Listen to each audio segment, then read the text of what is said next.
네, 안녕하세요. 저는 유리라는 소재를 주재료로 다루고 있고요. 1200도의 고온에서 용융된 유리를 성형하는 작업을 하고 있는 김원철이라고 합니다. 시간의 흐름이라는 작업은 150개 정도의 유닛이 천장에 불규칙적으로 매달려 있습니다. 각각은 모래시계 형상을 하고 있고요. 색감이라든지 형태 자체가 중복되는 것들이 하나도 없어요. 공예박물관이라는 공간에서 공예가들에 대한 상징적인 대표적인 형상들로 작업을 좀 해봤고요. 중첩된 컬러들이나 여백에서 밀도가 좀 많아지는 그런 공간으로서의 이동을 통해서 보여지는 작업들, 유리 넘어 보이는 창밖의 풍경들이 공간 안에서 잘 어울릴 것 같아서 작업을 진행하게 됐고요. 유리가 현대공예에서 사실은 쓰임이라는 어떤 기능적인 요소 때문에 실질적으로 좀 많이 각광받지 못했던 시절이 좀 있었잖아요. 이런 공간 속에서 유리 작품이 아름다운 빛을 통해서 각자가 가지고 있는 색을 발현시키면서 보는 이들에게 어떤 기쁨을 좀 자아낼 수 있다라고 하면 어울리지 않는 작업이지 않을까라는 생각에 작품을 진행을 했었습니다. 제가 표현했던 붉은색은 각자의 색들이 조금씩 미묘하게 차이가 있습니다. 특히 농도를 가지고 작업을 좀 했는데 여명과 노을을 좀 생각을 했습니다. 공예의 하나의 장르가 새롭게 시작하는 어떤 여명의 그런 느낌이라고 한다면 공간을 방문하는 관람객들이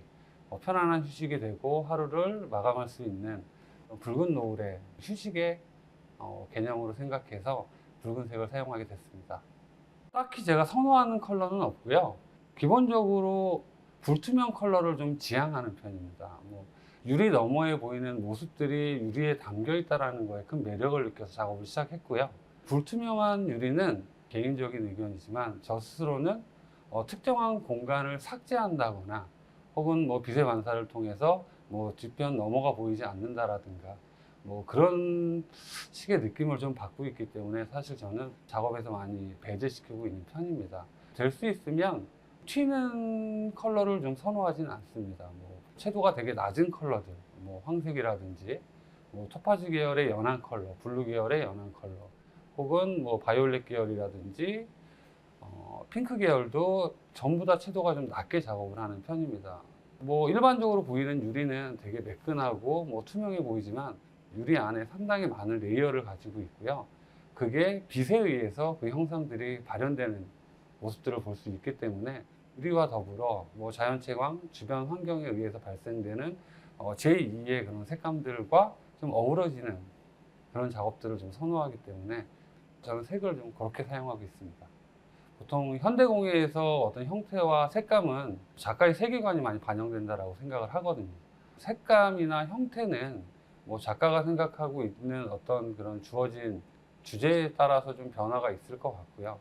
사용에 의한 공예, 화려하면 안 된다라고 저는 생각을 합니다. 담을 수 있는 것들이 어우러져야 되는데 누구 하나가 정말 이렇게 독특하게 튀어버린다라고 하면 둘 다 어떤 그 역할을 못하지 않을까. 정말 형형색색의 그런 산의 진미들이 너무 화려한 그릇들에 담긴다라고 하면 보는 이로 하여금 사실 그 음식의 그 눈으로 보는 맛을 느끼지 못할 뿐더러 그릇에 대한 어떤 느낌이 있지 않을 것 같아서 투명하거나 차라리 주변색을 좀 아우를 수 있는 그런 백색 계열이 좋지 않을까. 그 안에 포인트 컬러 하나 정도를 넣고 있는데 저는 엠버 계열이나 토파즈 계열을 주로 사용을 합니다. 담겨야 할 것들 본연의 가치를 제가 해하지 않는 그런 잘 어우러질 수 있는 컬러가 토파즈 계열이라고 생각을 해서 저는 토파즈 계열을 주로 활용하고 있습니다. 작품을 마주하는 관객분들은 사실 완성형인 색감들을 마주할 수 있잖아요. 근데 이 작가들은 미묘한 색감의 차이를 만들어내기 위해서 무수히 많은 시도와 연구를 하고 있습니다. 색감의 변화들은 2g이라는 되게 작은 양으로 만들어 봤어요. 2g이라는 정말 인간이 정말 인지하기도 힘든 무게잖아요. 사실 저는 작가로서 이걸 탐구하는 재미를 좀 많이 느끼고 있었고요. 어떤 색을 만들어내는데 이런 것들이 조금씩 쌓여서 어떤 데이터화가 된다라고 하면 이 시편들을 마주하는 관객분들은 어떻게 보면 이게 하나의 작품처럼 보일 수 있다는 생각을 좀 했습니다. 정말 그 미묘한 차이를 색의 뉘앙스를 좀 느낄 수 있다라고 좀 전달을 해야 될까요? 만약 그걸 같이 공감해 주실 수 있다라고 하면 작가가 얼마나 이 많은 연구를 하고 연구를 통해서 이 발현된 어떤 형태들이나 색감들을 본인의 작품에 녹여내고 있는지 조금은 공감할 수 있지 않을까라고 생각을 합니다. 많은 분들이 유리에 대해서 관심을 가지고 계세요.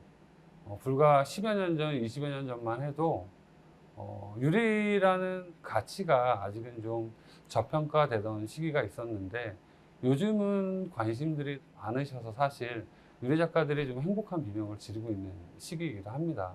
인간이 손으로 다룰 수 있는 물질 중에서 가장 고온에서 작업을 하고 있다고 생각을 합니다. 그 다음에 유리라는 재료가 꽤 가지고 있는 그런 뭐 날카로운 성질이라든지 뭐 잘 깨지는 성질들, 작가들이 그런 유리들을 컨트롤하면서 만들어내고 있는 것들이 그 가치에 대해서 조금 더 깊게 들여다봐 주실 때 유리 작가로서 정말 너무 많은 만족감을 가지고 있고요. 유리라는 재료 자체는 항상 저희 옆에 있거든요. 지금처럼 관심을 가져주신다라고 하면 국내 유리 작가들이 보다 더 좋은 작업들로 관객분들에게 좋은 작품을 선보일 수 있을 것 같습니다.